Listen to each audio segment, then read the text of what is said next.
এই মুহূর্তে সবচেয়ে গুরুত্বপূর্ণ খবর হলো ত্রাণে ভরসা, পায়ে ব্যথা সূর্যকান্ত বাবুর সাহসিকতা আর এই ত্রাণ বিতরণের দলীয় রং, এমনই অভিযোগ শাসক দলের বিরুদ্ধে।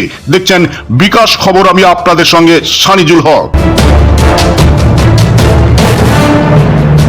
আগামী 8ই জুন 2025 মোটর বাইক দুর্ঘটনায় ভেঙে গেছে পা, তবু দলের নির্দেশে মানবিকতার টানে ভাঙা পায়ে ছুটে গেলেন চন্দ্রকোনা 1 নম্বর ব্লকের পঞ্চায়েত সমিতির সহসভাপতি মাননীয় সূর্যকান্ত দলুই মহাশয়। গতকাল মনোহরপুর 1 নম্বর গ্রাম পঞ্চায়েতের পান্ডুয়া ফ্লাড সেন্টারে বন্যা কবলিত প্রায় 20টি অসহায় পরিবারের হাতে নিজে দাঁড়িয়ে ত্রাণ তুলে দিলেন তিনি। ত্রাণ সামগ্রীর মধ্যে ছিল চাল, আলু, সরষের তেল, মুসুর ডাল, সয়াবিন সহ নিত্য প্রয়োজনীয় খাদ্য সামগ্রী। আর এই মানবিক পদক্ষেপ এলাকার প্রশংসার ঝড় তুলেছে।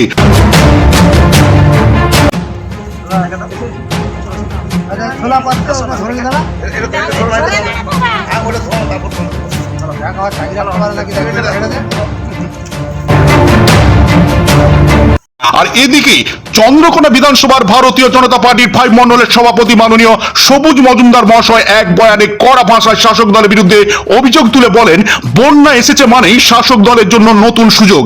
এ বিষয়ে চন্দ্রকোনা বিধানসভার ভারতীয় জনতা পার্টির 5 মণ্ডলের সভাপতি মাননীয় সবুজ মজুমদার মহাশয় কি বললেন শুনে নেব।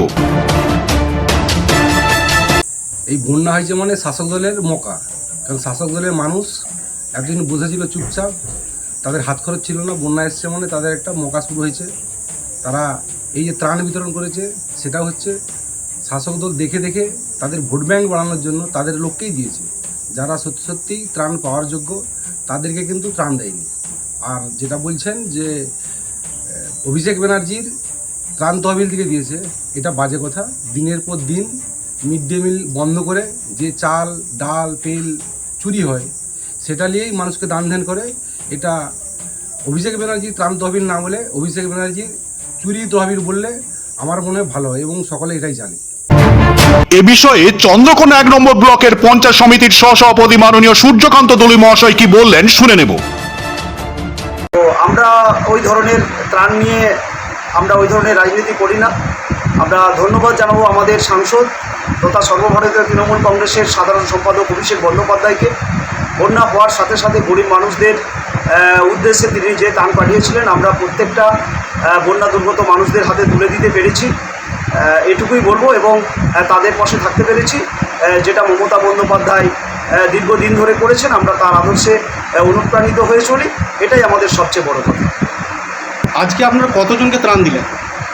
আমাদের ওখানে 20টার মতো পরিবার সেদিনকে বন্যার সময় আশ্রয় নিয়েছিল। আমরা সেই 20টা পরিবারের হাতেই আজকে অভিষেক বন্দ্যোপাধ্যায়ের পাঠানো ত্রাণ আমরা তাদের হাতেই তুলে দিয়েছি।